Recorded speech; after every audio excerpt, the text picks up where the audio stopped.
So my name's David Sher. I'm a postdoc at Michigan, which has an IBL center, and it's been a great privilege to get to work with a lot of the people there.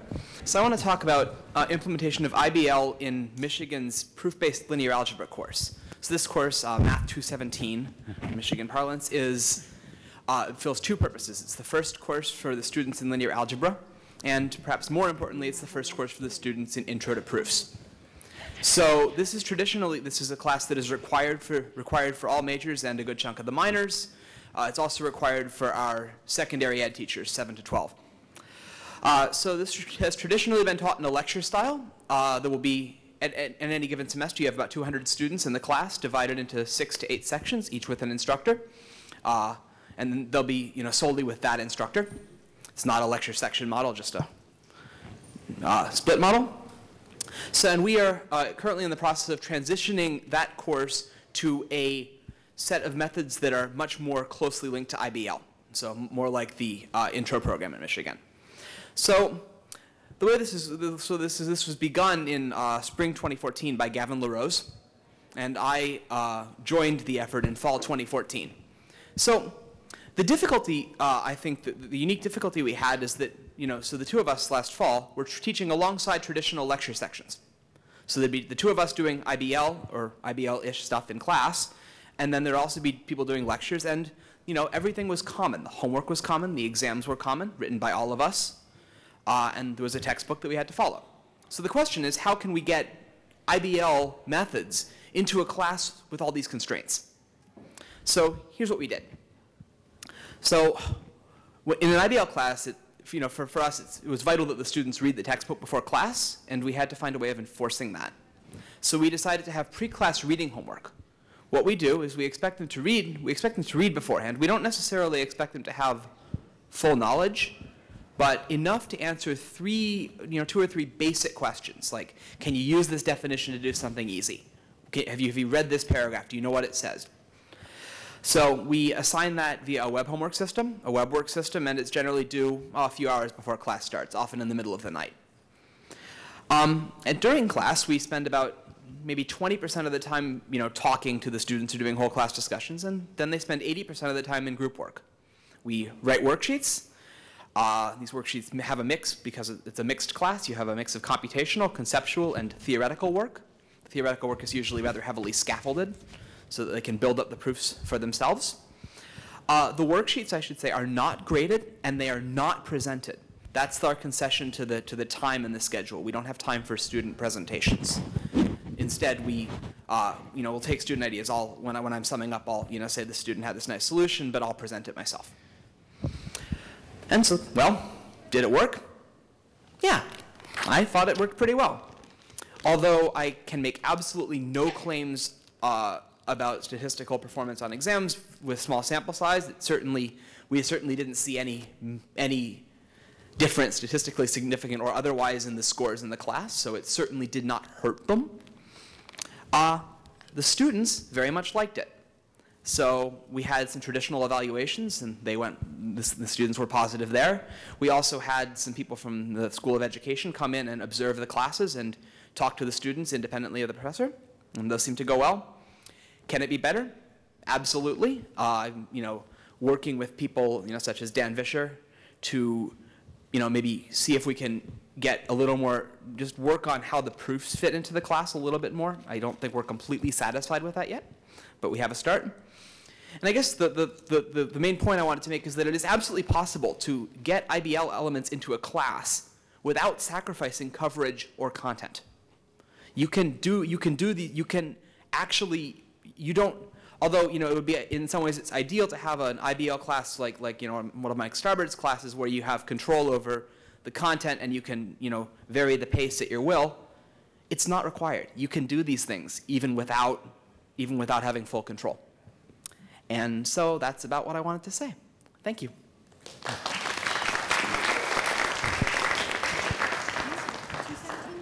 217, yes. 217, yes. 217 is more advanced than 417. Oh, they switched it now. 20 years ago, it was different. Oh, they switched the numbers, okay. Yeah. Hutch Freeland? Where are you? Okay, awesome. Come on up.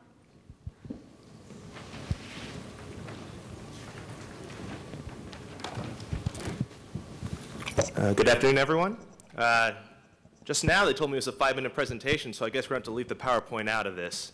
But let's go ahead and get started. My name is Hutch Freeland, and I work with Dr. Coke Reed, sitting back there, at his company, Data Vortex Technologies. And one of the really great things about working at this company is that we are actually housed in Dr. Moore's old offices, the historic office building. Some of you may have noticed in your pamphlets that were handed out, there included an invitation to come by the office later today for an open house and demonstration of a couple of the items we've been building. We've been working on a couple of supercomputers, and we actually have one located at the office right now, which we will be hopefully giving some demonstrations of later tonight.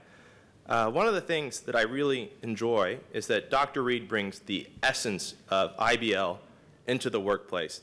The way he builds his computers are based on mathematics that he worked with. He worked on problem 110 in the Scottish book, and that's where he got his inspiration for data movement, which is the key component of everything that we do through our computers. One of the things that's incredibly important for us, therefore, is to continue to give back to the academic environment. And so what we want to do is we're building a new program, the SIP, the Student Inquiry and Innovation Program, where our goal is to partner with universities in order to bring machines, smaller ones and maybe bigger ones if possible, so students can access these brand new supercomputers with the power to solve all sorts of problems that recently have not been able to be solved on traditional supercomputer technology. And I think tonight, if you have questions, please come by later today. We'll be having an open house. There'll be some drinks, some snacks, some wonderful people to talk with, including Dr. Reed and a couple of the engineers from our team. In addition, one of the things we always like to do at Data Vortex is we have a toast. And I'd like to share it with you all today because I feel like being here, I've heard so much talk about what inquiry-based learning can do for people around the world. So if you have a glass, I'd like you to pick it up. I think each and every one of you embodies this toast to the fullest, so I invite you to share with me. Here's to changing the world. Thank you.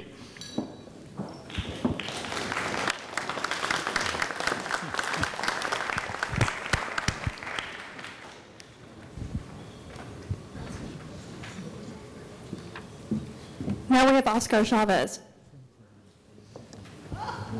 Thank you. Good afternoon. This is a very brief update on a presentation I made at the joint math meetings. I talked about my experience teaching for the first time a Calc 1 honors class with IBL. I used the notes that Brian Loft wrote for Calculus 1. And anyway, I gave feedback from my students, and some of them say pretty flattering things. Some of them said things that as I presented them in the conference, it was clear that they were not as flattering.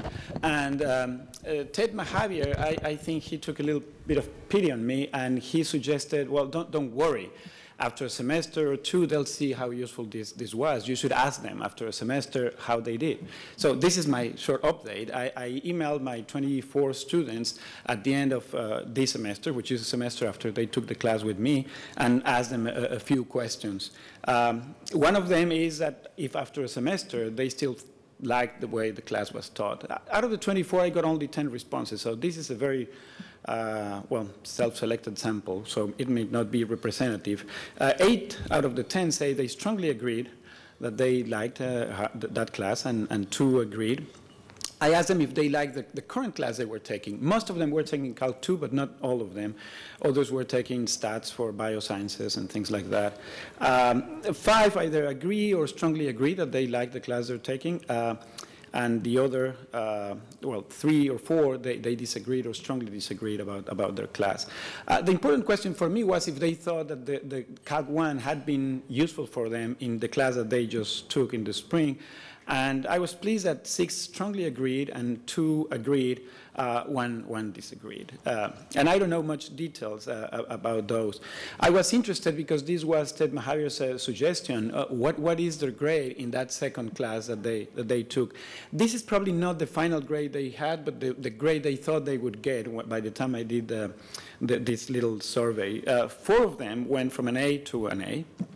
a couple of them from A to B.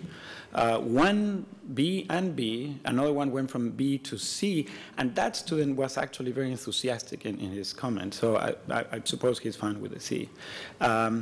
One went from failing my class to withdrawing for the next Calc 1 class that he took, but he said that he loved my class. So I don't know what that means, but that's what he said.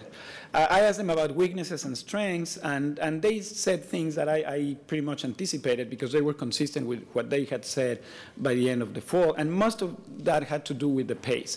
They thought we'd started slow and ended hurrying things, which is, that's a very fair description of the class. And then I asked about the strengths. And I thought, well, after a semester, this should be important things for them, well, for me to see what they think a semester after that.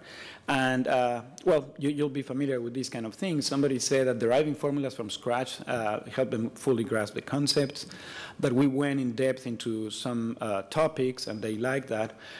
One student said he or she felt very involved and engaged in the class, so I was happy to see that.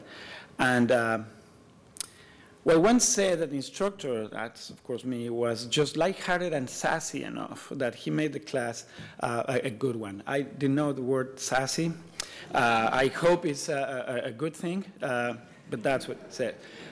But the one comment I liked the best was one that was emailed to me after the survey. This student volunteered this, I suppose prompted by the survey, but he didn't write it there. And he said, before this class, I studied for my math courses alone, but now I study with classmates, and we take turns solving problems at the blackboard and give each other hints when we get stumped on a problem. And I think that's well, a pretty good outcome, and I'm happy about how those things turn out. But the challenge that I wanted to raise is, I would prefer to have more reliable information, like grades as they go throughout their different courses in their college career. But that's another problem to think about. Thank you.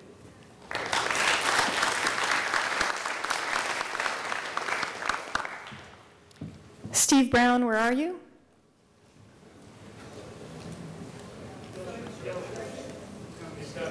Where? A number of people here have dealt with an effort to combine mathematical thinking with writing about that experience. And I would like to talk to you a little bit about a structure that I used to combine these two. To give you a feeling for the coming attractions, just before I say it, well, are there any questions so far? To give you a feeling for the coming attractions, let me comment on a statement that was made by a student who finished the course and summarized her reactions. It says, let me first of all mention my first reaction to the announcement that we would have to write articles for class editorial boards, and that we would have to put together a journal. Each board would have to put together a journal that consists of the best of articles that were submitted to it by class members during the semester. I was annoyed. I hated writing. Though I had intensive experience writing prior to this course, I had neither enjoyed these experiences nor had I found them particularly rewarding. I also doubted that the quality of what we could produce in the course would be worth, quotes, publishing, and thus worth going through the burden and pain of writing. In other words, I didn't believe that the activity was worth the effort it would require. Well, having said that, I don't have to say anything else about the course. It didn't work out, that's all. No. Here's I've taught this course in a number of different ways, and a variety of subject matter, and variations of style. But the basic idea was that I divided the class up. This is a class of graduate students in mathematics education, and they were doctoral students and master's degree students. I divided the class up into 3 or 4 editorial boards. And each editorial board established, after this, it took a while to do this, and how I did it is something you can ask me about later, but has someone left a pair of glasses here? Here. No, okay, do you want them? No. each editorial board had a different kind of point of view and a different focus. So these 3 or 4 students on an editorial board, after they've had some experience talking about what they were interested in and doing some work in the class, they established what they thought was a good policy for accepting articles for the editorial board. Who wrote the articles for the editorial boards? The students in the class. So that each student in the class at various intervals would submit an article to an editorial board that had a point of view that was consistent with what they wanted to write. I mean, some of them focused heavily on the technicality of mathematics. Some of them wanted to have a focus on the way people felt as they worked through their mathematical ideas. Some of them wanted to know how it is I came up with the ideas that I came up with for organizing the course, etc. So I haven't told you where this came from, where the idea came from. Do you want to know how I came up with the idea of each? So every student was both a member of an editorial board, and that editorial board criticized papers that were handed to it by the students in the class. And they accepted some papers, they rejected others, and in some cases they asked the author to revise a paper. At the end of the semester, the editorial board would put together a journal that consisted of all the papers that they accepted, and there weren't very many, and also if they asked an author to revise the paper, they also included their helpful comments from the editorial board indicating what should be revised, and then they included the paper that was the revised paper. So, and at the end, each editorial board had its own identity, and it had a journal that they submitted to the class, and it was really, in many ways, a very wonderful experience. Is this for me a wonderful experience? I see the look. Do you want me to keep going? We have 20 seconds. Okay. If you'd like to ask me questions about where I came up with the idea for this and how the students reacted to it, remember this. So the student is both a critic of other people's work and also an author of their own work. And how those two things worked out was a very fascinating kind of experience. And I got the experience. Is 20 seconds over yet? Yes? I got the experience because I myself, I was a graduate student on the editorial board of the Harvard Educational Review, which is a scholarly journal in education. And the authors for the paper were scholars in a variety of educational fields. And the people who evaluated the papers that are submitted, it still is the case, were the graduate students. So frequently, we would have about 8 or 10 graduate students in various fields of education, philosophy, history, the disciplines, math, science, etc. And that was what was a daunting experience was to think that so you were frequently involved in rejecting papers. That's the editorial board. This is given. People frequently involved in rejecting papers that had been submitted to the board from your instructors, from your professors at college, at the university. That was a really daunting experience. That made it a fascinating thing. So it humbled all of us, including the authors of the papers, and thank you very much, and have a nice day, and Zachary Sarver.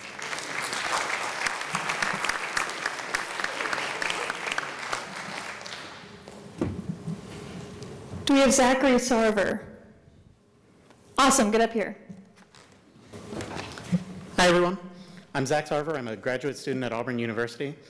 I first got interested in IBL when I took Michelle Smith's topology sequence when I first got to Auburn. Great stuff. But I want to talk about some of the issues I've had trying to introduce IBL things into the courses I've taught at Auburn. So when you're a graduate student, and maybe this is also the case when you're a professor, but when you're a graduate student and a student becomes disgruntled with you, they don't come talk to you about it, they go to the department chair.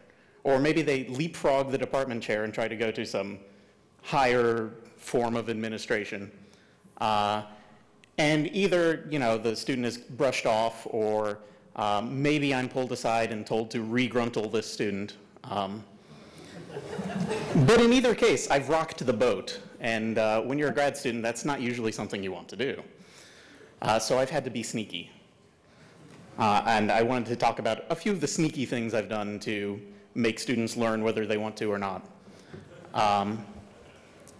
So there's this thing that students expect, at least at Auburn University, where they expect to get this piece of paper with their name on it, and this piece of paper gets them a job, and at their job, a computer will do all the math they ever need. So I decided, fine, they want to use computers, I will embrace computers. So my favorite thing to do in a course is I take a theorem, or I take something that isn't a theorem, and I ask them to use some sort of computer software to generate examples and either verify or come up with a counterexample to this theorem. And I'm teaching linear algebra right now, so I've been having them use MATLAB or Octave or what have you. But it's worked really great. And since I started doing this, and I give out one of these assignments about once a week. Since I've started doing this, I've had students start making conjectures in class and trying to, I'll be doing a proof on the board, nothing intense because it's sophomore linear algebra, but I'll be doing a proof on the board, and the students will be competing to finish the proof before me. So I've had some really great results with this, and I just wanted to share it with everyone. That's really all I had to say. I could keep talking. No? Okay, well, thank you. So I have a question, and my question is for Lorenzo Sadun. Is your talk a full 5 minutes? No. Okay, then we can fit you in, and then we'll have just enough time to get to the next sessions. I just wanted to give a report on the way things are going in our efforts here at UT to flip calculus. We've got an enrollment about 20,000 students a year, of which most is calculus, and of our different sections of calculus, we're flipping, I think, over half of our sections, and that number is increasing. It hasn't been a failure, but it hasn't been the success that we've wanted either. Attendance is higher in the flipped sections than in the unflipped, and anecdotally things are going pretty well, but our one attempt to do sort of a controlled test, it was inconclusive about the effects on either the common exams or on the calculus concept inventory, which I actually took as something of a good sign, because whenever you start something new, you don't know what you're doing and you screw up. So if you're not messing it all up, that's a pretty good sign. But we have not seen the big gains that people at some other universities have seen. And I think there are two plausible explanations for this. One is just that flipping in large classes is hard. We teach in classes of 120, and then people go into small discussion sections of only 60. So that makes IBL stuff hard.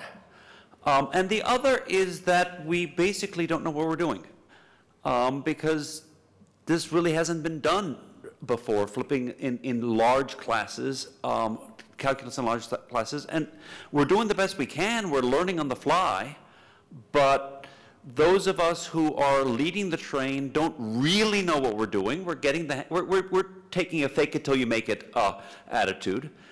And then there are a lot of other faculty that are sort of drafted to teach flipped sections who get very little training, and the undergraduate learning assistants get even less training. So if you have advice on how to better train us and the rest of the team, I'd love to hear it. And otherwise, if this can serve as a cautionary tale, that's good too. Okay, you now have approximately 2.5 minutes to get to and prepare for your next 2 o'clock sessions. Awesome.